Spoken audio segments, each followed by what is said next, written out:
কবরস্থান গোরস্থানের উদ্যোগে আজকের মাহফিল। এখানে অনেকের বাবা অনেকের মা শুয়ে আছে, আপনার দিকে তাকিয়ে আছে। সন্তান, তুই না আমার কোলে প্রস্রাব করতি, আমি না পরিষ্কার করতাম, আজকে এখানে আসছিস, একটু দোয়া করিস আমার জন্য, একটু দোয়া করিস। সন্তান, রব্বির রহম হুমা কামা রব্বায়ানি সগীরা।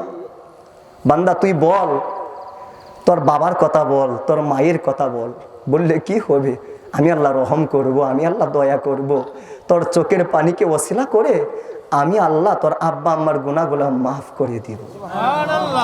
আপনি দোয়া রেখে বাড়িতে চলে যাচ্ছেন আজকে, এত তাড়াহুড়া। অথচ মা কত রাত আপনাকে নিয়ে কাটিয়েছে, বাবা কত রাত আপনাকে নিয়ে কাটিয়েছে। আসেন না, একটু মোনাজাতের জন্য আসেন, মাহফিল এখনো শেষ হয়ে যায় নাই। কথা বলেন ঠিক কিনা?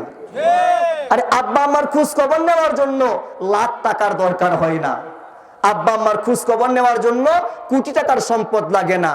ভালো একটা মন হইলেই আব্বা আম্মার খোঁজ খবর নেওয়া যায়। আমার নবীজি বলেন, মা মিন মুসলিমিন লাহু ওয়ালিদানে মুসলিমানে। উম্মত, তোমার যদি আব্বা আম্মা বেঁচে থাকে একটু খোঁজ খবর নিবা। ইয়া রাসূলুল্লাহ, আব্বা আমার একটু খোঁজ খবর নিলে কি হবে?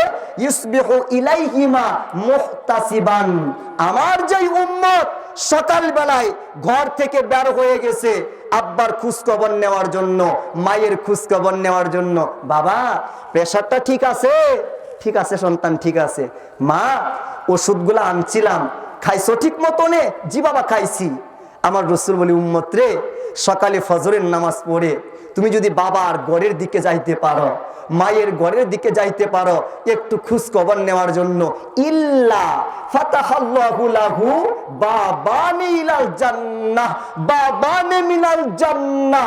যেই সন্তান আব্বা আম্মার খোঁজ খবর নেওয়ার জন্য সকাল বেলায় ঘর থেকে বের হয়ে যায়, আমার আল্লাহ ওই সন্তানের জন্য জান্নাতের দুইটা দরজা খুলে দেন।